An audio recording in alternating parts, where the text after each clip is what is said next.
आता आपल्या आवडत्या मालिकेचे संपूर्ण भाग मालिका प्रसारित झाल्यानंतर लगेचच पाहू शकता फक्त सन नेक्स्ट वर. भारतातील प्रेक्षकांसाठी मोफत सेवा.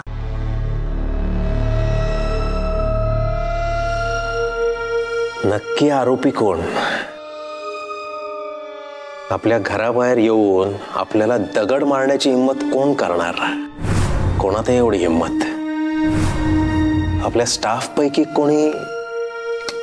नाही नाही नाही, इथे ड्रायव्हर आणि माळी तर नुसतं आपल्याला बघून चळचळा कापतात. त्यांच्यात नाही हिम्मत. मग कोण?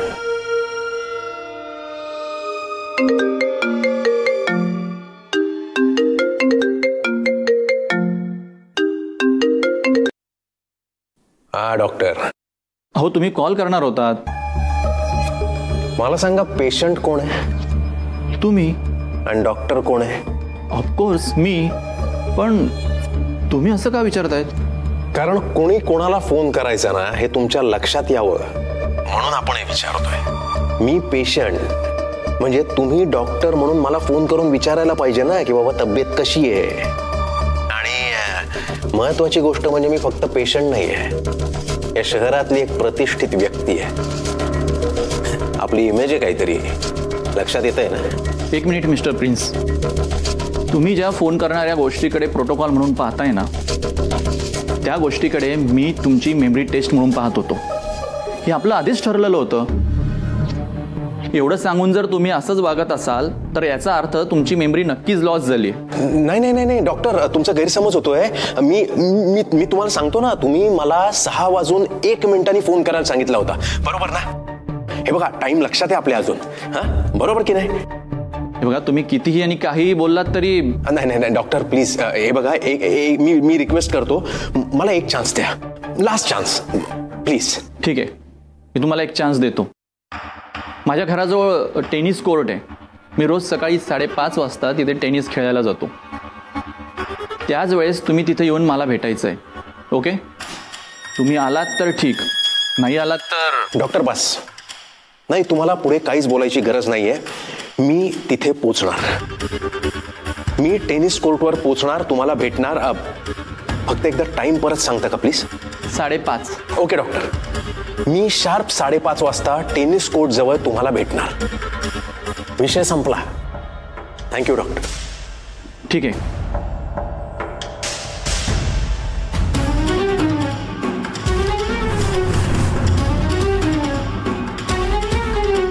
माझाच भांजा पण टाईट झाल्यासारखा काहून वागू राहिला हेच कळेना ना. त्याच्या डोक्याला नक्की जोरात मार लागला असणार. डोक्याला नाही, छोट्या मेंदूला. म्हणूनच असा येड छापाने वागू राहिला ना. मामा प्लीज हा, दादाला येडछाप वगैरे बोलायचं नाही हा. मग त्याला ॲबनॉर्मल बोलायचं का? आणि काय फरक पडतो काय म्हटलं तरी? येड छापच वागू राहिला ना तो, सगळं विसरू राहिला ना. माझा दादा वेडा नाहीये, माझा दादा वाघ आहे आणि वाघ कधीच काहीच विसरत नाही. वाघ आहे म्हणे. तो जसा तुझा दादा आहे ना तसा माझा पण भांजा आहे ना, हो की नाही? आणि आता जे काय बोलू राहिलो ना त्याच्या काळजीपोटीच बोलू राहिलो ना.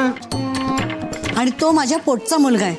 जेवढं मी त्याला ओळखते ना तेवढं त्याला कोणी ओळखू शकणार नाहीये. तो असा नव्हता, तो कधीच असा वागत नव्हता, तो कधी काही विसरतही नव्हता. त्याच्या बाबतीत आपल्याला लवकरात लवकर काहीतरी निर्णय घ्यावा लागणार आहे. काहीही करून त्याला या सगळ्यातनं बाहेर काढावं लागणार. आई, मामा, तुमची आतली जी काय बडबड चालू होती ना ताबडतोब बंद करायची आणि आपण जे काय बोलतोय त्याच्याकडे नीट लक्ष द्यायचं. काय झालं दादा? काही झालेलं नाहीये आणि आपल्याला खात्री आहे काही होणार पण नाही. आपण मेंटली एकदम स्ट्रॉंग आहे. तेव्हा आपण जे काय सांगतोय ना ते बरोबर का चूक तेवढंच सांगायचं बस. आई, तू माझी आई आहेस, बरोबर? बरोबर. तू माझ्या बाबांची दुसरी बायको आहेस, बरोबर? बरोबर. आणि मी तुझा पहिला मुलगा म्हणजे मोठा मुलगा आहे, बरोबर? येस. अरे पण ह्या गोष्टी ज्या सगळ्यांना माहिती आहेत त्याच तुम्हाला परत काय सांगतोयस? तुला सांगत नाहीये ग, माझं डोकं बरोबर काम करतंय की नाही एवढं तपासून बघतोय. मामा. तू माझ्या आईचा भाऊ म्हणून माझा मामा, आणि तुमच्या घरामध्ये तू सगळ्यात मोठा, बरोबर? एकदम बरोबर.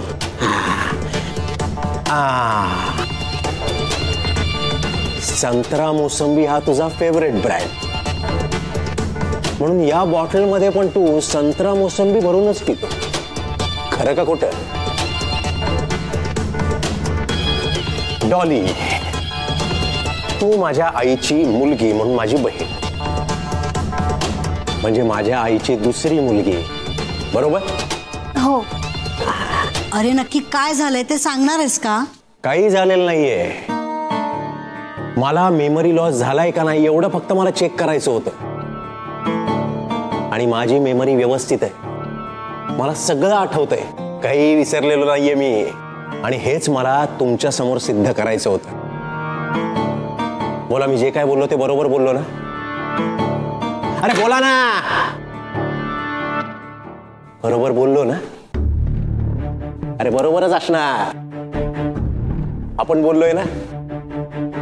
आपल्याला सगळं आठवतंय, काही विसरलो नाही. हे सगळं मी तुमच्या समोर आता सिद्ध केलंय. उद्या सकाळी 5:30 वाजता टेनिस कोर्टवर जाऊन मला त्या डॉक्टर समोर सिद्ध करायचंय. त्याला दाखवून द्यायचंय की आपण येडाबिडा नाहीये, आपण शाणा काऊ आहे.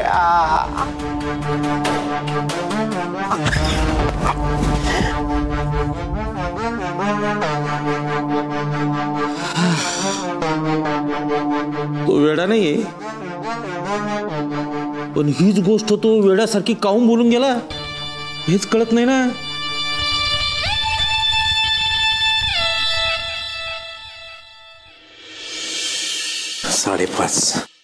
साडेपाच. माझ्या घराजवळ टेनिस कोर्ट आहे. मी रोज सकाळी 5:30 वाजता तिथे टेनिस खेळायला जातो.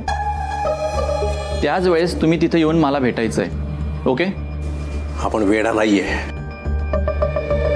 खरंच वेडा नाहीये, आणि हे सिद्ध करायची ही शेवटची संधी आहे. उद्या बरोबर 5:30च्या ठोक्याला टेनिस कोर्टच्या बाहेर त्या डॉक्टरला भेटतो, म्हणजे डॉक्टरलाही समजेल की आपण शहाणा आहेत. पण त्यासाठी 5चा अलार्म लावतो. बरोबर?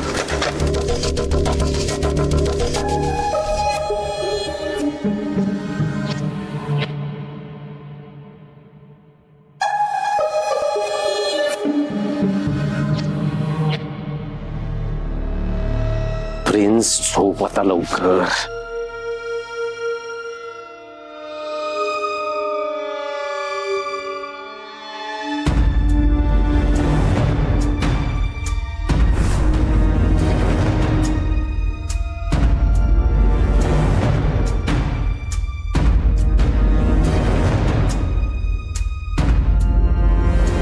आता काय करायचं? मी आहे ना, जे काय करायचंय ते मीच करणार आहे.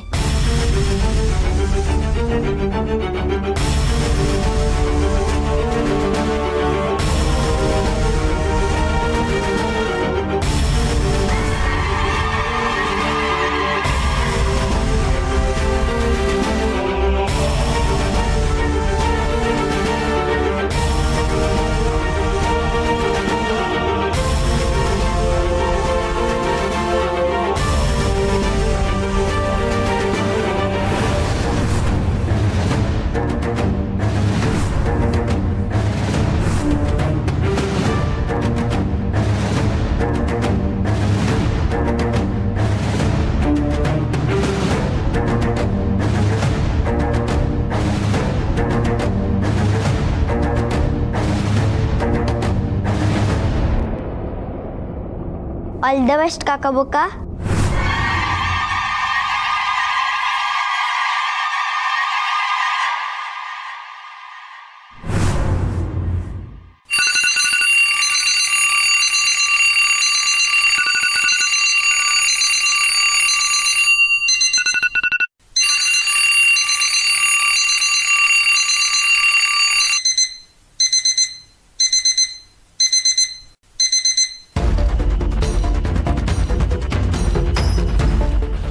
आत्ताच तर झोपलो होतो ना आपण. एवढ्यात 5 वाजले म्हणजे नाही, म्हणजे अलार्म झाले याचा अर्थ 5. प्रिन्स 5:30 पर्यंत पोहोचायचे. पटकन आवरायला पाहिजे.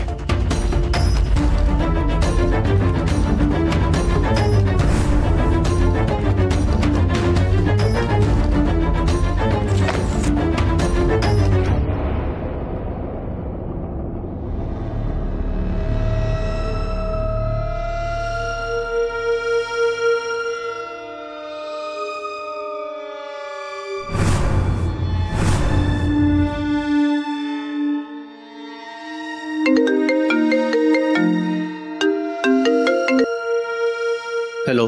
हा डॉक्टर, प्रिन्स बोलतोय. बोला. नाही म्हणजे कुठे तुम्ही? आपलं 5:30 वाजता त्या टेनिस कोर्टच्या बाहेर भेटायचं ठरलं होतं ना. आलोय आपण, तुमचा पत्ताच नाहीये. मिस्टर प्रिन्स, हा, मी जस्ट हॉस्पिटलमधून घरी आलोय. अजून झोपलोही नाहीये. अरे बापरे, म्हणजे आज आपलं भेटणं अवघड आहे का? हे बघा, आपलं पहाटे 5:30ला भेटायचं ठरलेलं होतं. आता रात्रीचे 12:30 वाजलेत. आता तुमच्यासाठी वेगळ्या टेस्टची गरज राहिलेली नाहीये. तुमच्या वागण्या बोलण्यातूनच कळतंय की फक्त तुमची मेमरीज लॉस झालेली नाहीये, तर तुम्ही मेंटली पण डिस्टर्ब आहात. कदाचित इलाजही करण्यापलीकडचा प्रॉब्लेम आहे. तुम्ही फोन ठेवा आता, आपण उद्या बोलू. ठीक आहे?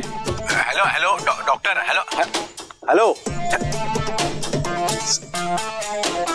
काय चाललंय काय? त्या डॉक्टरला जर कळत नसेल नक्की किती वाजले आहेत, तर मेंटल प्रॉब्लेम कोणाला आहे नक्की? मला काय आला?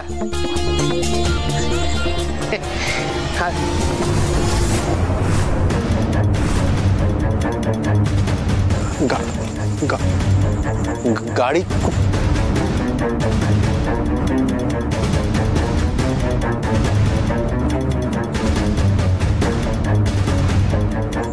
हॅलो इन्स्पेक्टर साहेब.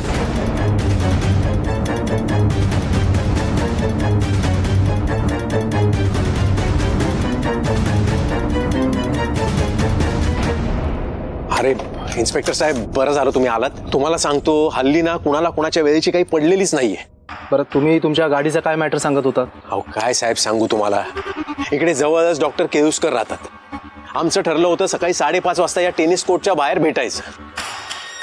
मी शार्प 5:30ला आलो, पण डॉक्टरांचा पत्ताच नाही. मी त्यांना फोन केला की इकडे या. फोनवर बोलत होतो आणि मागे वळून बघतो तर गाडी गायब. एक मिनिट साहेब, आत्ता रात्रीचे 12:30 वाजले आणि तुम्ही काय सकाळी 5:30ला भेटायच्या गोष्टी करताय? काय साहेब, तुम्ही पण त्या डॉक्टरांसारखंच बोलताय. अहो जे आहे तेच बोलतोय. हे बघा, रात्रीचे 12:30 वाजलेत. अहो काय बोलताय साहेब तुम्ही? आपल्या घड्यात 6 वाजलेले दिसत आहेत. हे बघा. बरं ठीक आहे, तुम्ही खरंच गाडी घेऊन आला होतात का? अहो मी तुम्हाला सांगतोय ना, मी स्वतः गाडी घेऊन आलो, पार्क केली इकडे. या टेनिस कोर्टच्या बाहेर भेटायचं होतं, पण डॉक्टरच नाही आले. बरं ठीक आहे, या बसा पटकन, आपण बघूया आजूबाजूला कुठे दिसते का. चालतंय.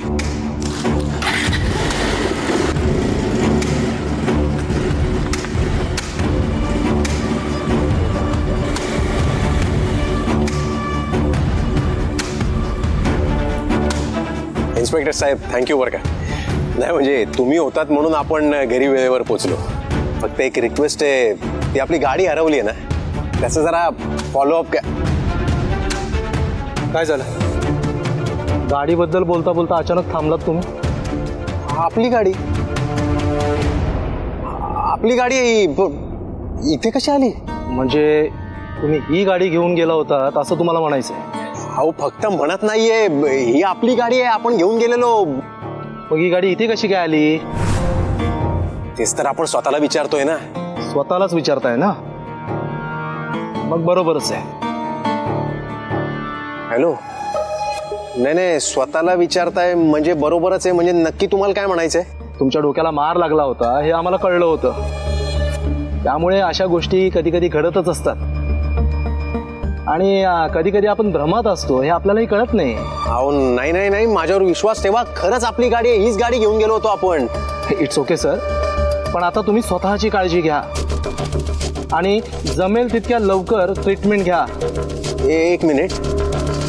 तुम्ही पुन्हा तेच बोलताय. नाही म्हणजे शब्द वेगळे वापरले तरी अर्थ तोच आहे ना. अहो इन्स्पेक्टर साहेब, मी खरंच सांगतोय, ही आपली गाडी आहे, हीच गाडी घेऊन गेलो होतो आपण. आपल्याला काही वेडबीड लागलेलं नाहीये. हा, वेडाबिडा नाहीये आपण. ते डॉक्टर काही सांगतात त्यांचं नका ऐकू, आपण एकदम ओके. हा, तुम्हाला कळतंय ना मी काय बोलतोय, आपण काय बोलतोय कळतंय ना तुम्हाला. ही गाडी. हा हे बघा सर, आय एम सॉरी, पण आता खूप उशीर झालाय ऑलरेडी मला. सो आता मला निघायला पाहिजे. ठीक आहे, बाय.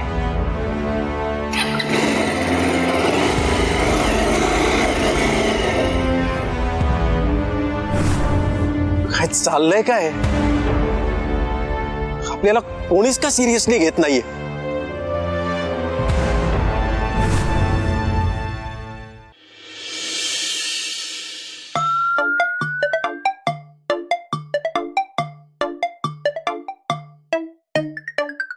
हॅलो सारिका, कशी आहेस? मी मस्त. अगं आज तुझ्याकडे नाही तर तुझ्या बाबांकडे काम आहे. आमच्या प्रिन्स काकासाठी एका असिस्टंटची गरज आहे. कोण? तो आधीचा असिस्टंट? हो आहे ना, कोका. पण सध्या तो काही कामाचाच नाहीये. असं का बोलतेस म्हणजे? अगं प्रिन्स काकाचा असिस्टंट किती अलर्ट असायला हवा ना, पण त्याला काही पडलेलंच नसतं. असं का बोलतेस म्हणजे? आज त्या सुधाकर काकांचा वाढदिवस आहे असं मामा आजोबा बोलत होते. आता या गोष्टीची आठवण कोकाने करून द्यायला हवी ना, पण नाहीच. अशा खूप गोष्टी आहेत ज्या तो काकाच्या लक्षातच आणून देत नाही. म्हणून मी आता काकाला सांगणार आहे, आपल्याला असा कामचुकार असिस्टंट नकोय म्हणून. तू तुझ्या बाबांशी बोलून घे आणि कोणी असेल तर पाठवून दे. मी काकाशी बोलते आणि त्याच्या इंटरव्ह्यूचं तुला सांगते. ॲज अ कार्यकर्ता म्हणून हीच ती वेळ आणि हाच तो क्षण. सच्चा कार्यकर्ता तोच जो प्रॉब्लेम्समधून संधी तयार करतो. बॉसचं आणि सुधाकरचं खूप मोठं भांडण आहे आणि बॉसने सुधाकरला जर वाढदिवसाच्या शुभेच्छा दिल्या तर अडलेल्या व्यवहाराचा तिढा सुटू शकतो आणि बॉसला फायदा होऊ शकतो. आणि बॉसला फायदा म्हणजे आपला बॉस.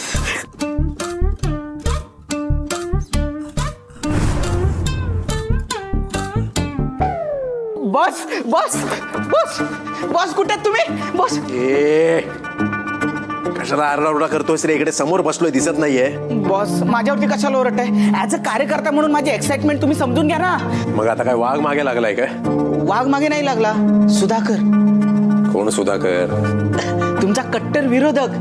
त्याचाच वाढदिवस आहे ना. मी काय करू? त्याला शुभेच्छा द्या ना. डोक्यावर पडलायस का रे? तो सुधाकर, त्याचं आणि माझं वैर अख्ख्या शहराला माहित होतं. मी त्याची आणि त्यांनी माझी किती माणसांची डोकी फोडली आहेत काय माहित पण नाही. आणि अशा त्या कोणत्या सुधाकरला मी वाढदिवसाच्या शुभेच्छा द्यायच्या? चल.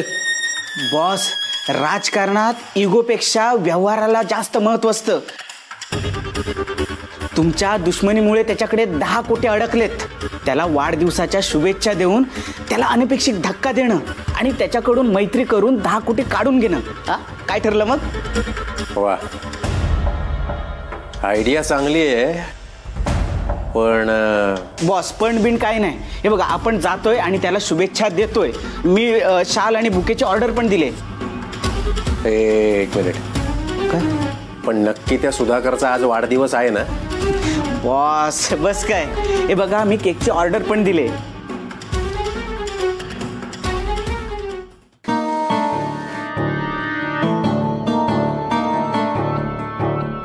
एक मिनिट प्रिन्स साहेब, तुम्ही हे पुष्पगुच्छ घेऊन आत कुठे निघालात? आपल्याला वाटलंच होतं की आपण इथे आलो हे बघून सगळे सरप्राईज होणार. एक काम कर, सुधाकरला बाहेर बोलव, त्याला सांग आपण आलोय म्हणून. अहो काय बोलताय तुम्ही? जे आता तू ऐकलंस तेच बोलतोय आपण. नक्कीच तुमचा काहीतरी गैरसमज होतोय. तुम्ही माझ्या बरोबर आज चला, मी तुम्हाला सगळं काही समजून सांगतो. अरे तू काय समजावणार आपल्याला? आपल्याला माहिती आहे तू काय सांगणार आहेस ते, की सुधाकर आणि आपली दुश्मनी आहे आणि हे सगळ्यांना माहिती आहे, हेच ना? तो कोरोना पण आपल्याला हेच सांगत होता. पण आज आपण स्वतः इथे आलोय ही दुश्मनी संपवायला. त्याच्या वाढदिवसाच्या दिवशी आपण त्याला हा पुष्पगुच्छ देणार आणि आमची दुश्मनी कायमची संपणार. आणि मग आपण त्याला पार्टीला घेऊन जाणार आहे. अरे बर्थडे जरी त्याचा असला ना तरी पार्टी आपण देणार, आपण स्पॉन्सर करणार. आणि मग पार्टी झाल्यानंतर आपण एक मस्तपैकी प्रेस कॉन्फरन्स घेणार आणि सगळ्यांना सांगणार की सुधाकर साहेबांचं निधन झालंय. कालच त्यांचं निधन झालंय. आज घरात शोकसभा आहे. आधी मला वाटलं होतं तुम्ही त्यांच्या शोकसभेला आलात. नाही म्हणजे आपल्याला खरंच याच्या बाबतीत काही माहीत नव्हतं. It's okay sir. नाही आपल्याला खूप मोठा शॉक बसलाय. म्हणजे सुधाकर आपला दुश्मन जरी असला तरी कोणाच्या दुश्मनाबरोबर पण असं काही घडू नये. हा योगायोग आहे. आज वाढदिवस होता त्याचा आणि काल तो हे जग सोडून निघून जातो. तुम्हाला कोणी सांगितलं आज त्यांचा वाढदिवस होता म्हणून? आजच आहे ना वाढदिवस, मला माहित होतं. अहो अख्ख्या शहराला माहिती आहे त्यांचा वाढदिवस 2 महिन्यापूर्वीच झालेला होता. तुम्ही त्यांच्या जवळचेच आहात ना आणि तुम्हाला माहित नाही? मुद्दाम करता काय? नाही नाही अहो मुद्दामून नाही करत आहे. मला खरंच वाटलं आज वाढदिवस आहे त्याचा म्हणून मी घेऊन आलो हे सगळं. नक्कीच नसणार. तुम्ही हार घेऊन येण्याऐवजी पुष्पगुच्छ घेऊन आलात तेव्हाच मला कळलेलं होतं हे प्रकरण नॉर्मल नाहीये. नाही नाही अल्पना हाय, मी स्वतः तुझं डोहाळे जेवण साग्र संगीत करणार आहे. तुला आवडते म्हणून लाल पैठणी आणली, हिरवा चुडा आणि ओटीचं सामान पण घेऊन आले.